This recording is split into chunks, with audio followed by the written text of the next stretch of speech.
Good morning children, welcome to Praveen tutorial. आज class 10 की बारी है। वही मैथ्स और एनसीईआरटी जो चल रहा है, एक्सरसाइज 7.2 का क्वेश्चन नंबर 4 लेके मैं आज आया हूँ। वैसे क्वेश्चन नंबर 3 जो है सो स्टोरी टाइप का है, ज़्यादा चांस उसका आने का नहीं रहता है। चूँकि एग्जामिनेशन नज़दीक है, इसलिए हम लोग इम्पोर्टेंट क्वेश्चंस की तरफ ही बढ़ें तो अच्छा मेरे लिए भी और आप लोगों के लिए भी होगा। इसलिए क्वेश्चन नंबर 4 मैं लेके आया हूँ, जो बहुत इम्पोर्टेंट क्वेश्चन है। देखिए क्वेश्चन क्या है और करना कैसे है। बहुत इजी है, आईना की तरह साफ क्वेश्चन है। सिर्फ फार्मूला पर आपको कमांड रखना होगा। अगर कमांड है तो बहुत खुशी की बात है।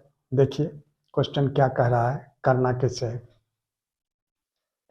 ये बहुत इम्पोर्टेंट क्वेश्चन है, इसको ध्यान रखिएगा। इम्पोर्टेंट क्वेश्चन है जो find the ratio in which the points -310 and 6-8 is divided by -1 और 6। यही दो ठो पॉइंट दिया हुआ है, ए और बी। ए का कोऑर्डिनेट दिया हुआ -310 और बी का कोऑर्डिनेट दिया हुआ 6-8 और पी का कोऑर्डिनेट दिया हुआ -16। तो क्वेश्चन में कह रहा है कि यह पी पॉइंट जो है से ए और बी को किस रेशियो में बांटता है, किस रेशियो में डिवाइड करता है, उसी को फाइंड करना है। अब देखिए सबसे पहले इसको आप x1 y1 सपोज कर लीजिए और इसको x2 y2 सपोज कर लीजिए और इसको xy सपोज कर लीजिए। और किस रेशियो में बांट रहा है तो इसको m1 सपोज कर लिया जाए और इसको m2 सपोज कर लिया जाए। क्लियर हो जाएगा। तो फार्मूला क्या होता है, सेक्शन फार्मूला थोड़ा सा ध्यान दीजिएगा। बहुत इजी क्वेश्चन है। तो x is equal to m1 x2 plus m2 x1 by m1 plus m2, यही है फार्मूला। अब x के जगह यहाँ लिखना होगा -1, यहाँ -1 लिखते हैं। m1 x2 तो m1 तो m1 हो गया और x2 के जगह क्या हो जाएगा 6, अब प्लस m2 तो m2 हो गया और x1 के जगह क्या होगा -3। ठीक है। अब बाई m1 प्लस m2, अब क्रॉस मल्टीप्लाई होता है। यहाँ तो 6m1 हो जाएगा और प्लस माइनस को मल्टीप्लाई करेंगे तो -3m2 हो जाएगा। ठीक है। और इज इक्वल टू -1 से इसको अगर हम मल्टीप्लाई करते हैं तो -m1 अब -m2 हो जाएगा। अब गौर कीजिए, अब 6m1 अब -m1 इधर आके क्या होगा +m1, अब -3m2 जो है इस साइड आके +3m2 हो जाएगा, अब -m2। अब थोड़ा सा ध्यान दीजिए, तो 6m1 अब +m1 तो 7m1 हो जाएगा और 3m2 में m2 माइनस कर देंगे तो क्या होगा 2m2 हो जाएगा।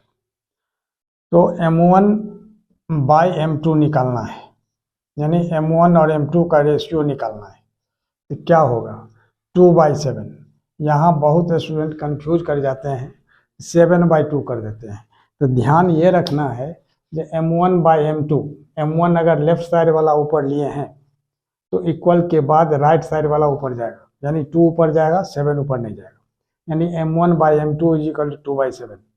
और क्लियर करने के लिए आपका यह सही है कि नहीं है, इसको क्रॉस मल्टीप्लाई कीजिए। तो 7 को m1 से करेंगे 7m1 हो जाएगा, 2 को m2 से करेंगे तो 2m2 हो जाएगा। इसका मतलब आप ये 100% सही हैं यहाँ। अब देखिए, तो इसी को लिख देना होगा, देयरफॉर रेशियो निकालना है। The required ratio is equal to कितना होगा 2:7।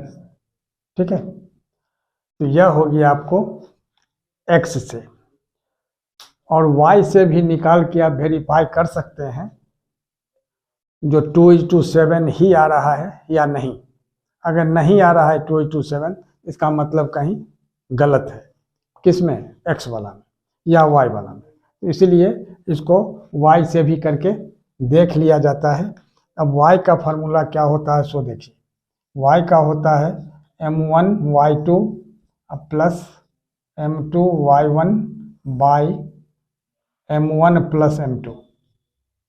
अब ध्यान दीजिए, यहाँ क्या है, तो m1 हो गया और y2 के जगह -8 और m2 हो गया और y1 के जगह क्या हो जाएगा 10।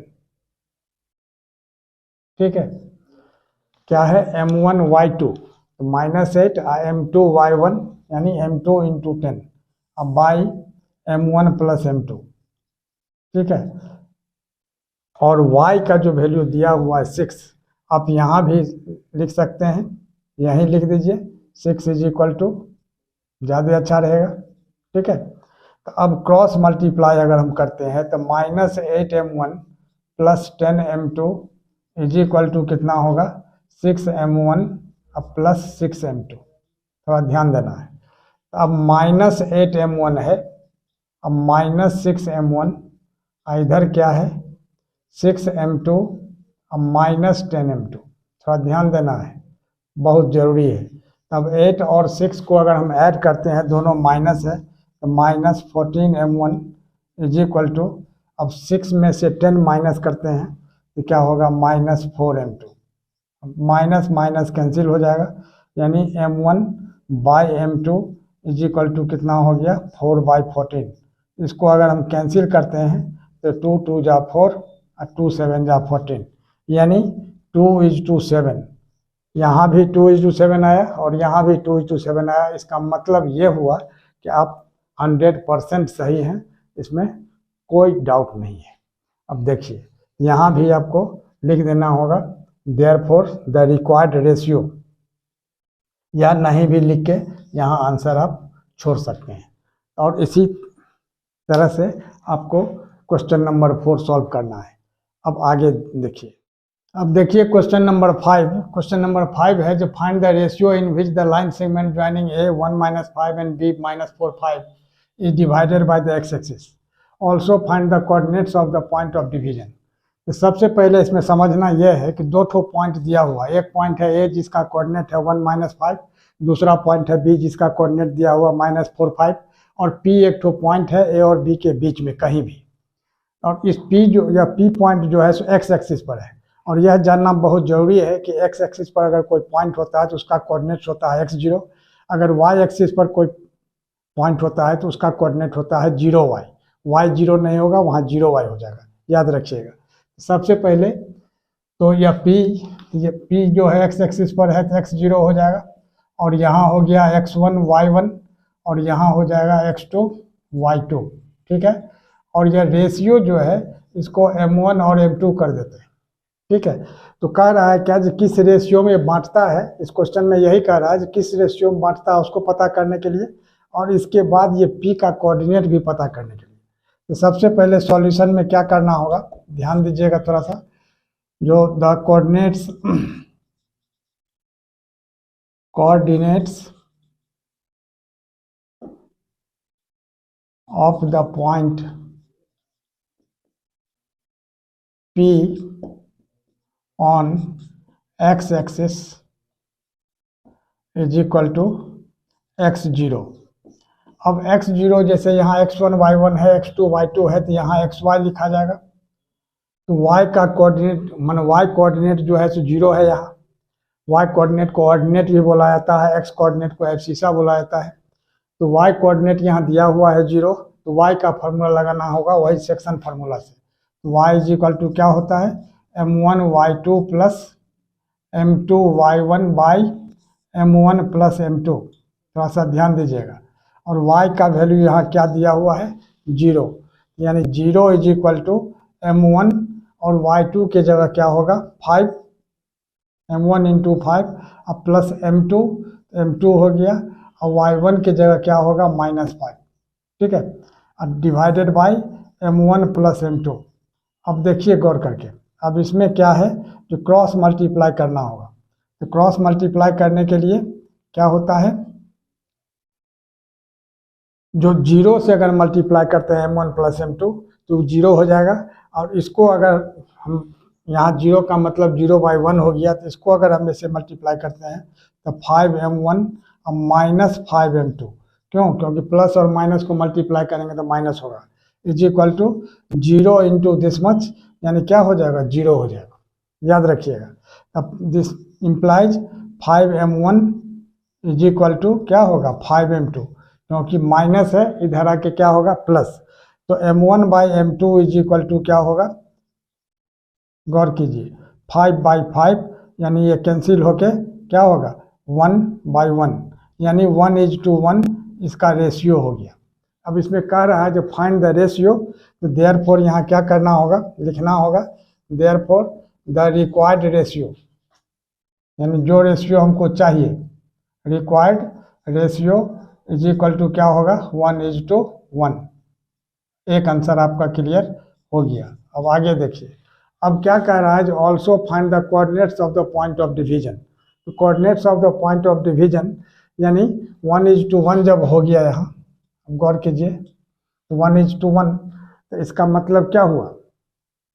जो पॉइंट ऑफ डिवीजन निकालना है, तो पॉइंट ऑफ डिवीजन में क्या होगा? अब थोड़ा सा ध्यान दीजिए। जो x निकालना है तो x इज इक्वल टू क्या होगा? m1x2 plus m2x1 by m1 plus m2। तब x निकालना है तो m1 तो 1 हो गया और x2 क्या हो गया? गौर कीजिए, x2 कितना है? -4। अब प्लस m2, तो m2 जो हो गया सो 1 हो गया और x1 कितना हो गया? 1। अब थोड़ा सा ध्यान देना है, तो m1 प्लस m2 यानी 1 + 1। अब क्या हो जाएगा यहाँ? यहाँ होगा -4 को 1 से मल्टीप्लाई कर देंगे तो क्या होगा? -4, और 1 को 1 से मल्टीप्लाई करते हैं तो क्या होता है? +1। तो -4 और +1, ठीक है। तो -4 + 1 अब बाई 1 + 1 कितना हो जाएगा? 2। थोड़ा सा ध्यान देना है, यहाँ बहुत ज़रूरी चीज़ है, इसको थोड़ा सा भी इग्नोर मत कीजिएगा, नहीं तो फिर गलत होने का चांस रहता है।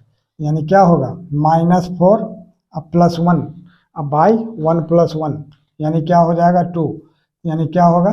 -3/2। अब पॉइंट ऑफ डिवीजन का कोऑर्डिनेट निकालना है, तो x निकल गया आपको 3/2 और नॉट 3/2, -3/2। क्यों? क्योंकि -4 एंड 4 यहाँ ग्रेटर है, अब 4 के पहले माइनस का साइन है, इसलिए -3/2। Therefore p is equal to क्या होगा? यानी पॉइंट ऑफ डिवीजन का कोऑर्डिनेट निकालना है, तो p क्या है? x0, यानी कितना होगा? -3/2 0, और यही इसका आंसर हो जाएगा, ठीक है। और इसी तरह का इम्पोर्टेंट क्वेश्चन का सीरीज हम लोगों के बीच चलता रहे, इसके लिए यदि आप पहली बार आए हैं तो सब्सक्राइब करें, नहीं अगर पहले से हैं तो बहुत खुशी की बात है, लाइक और शेयर तो बनता ही है, ज़रूर करें। धन्यवाद।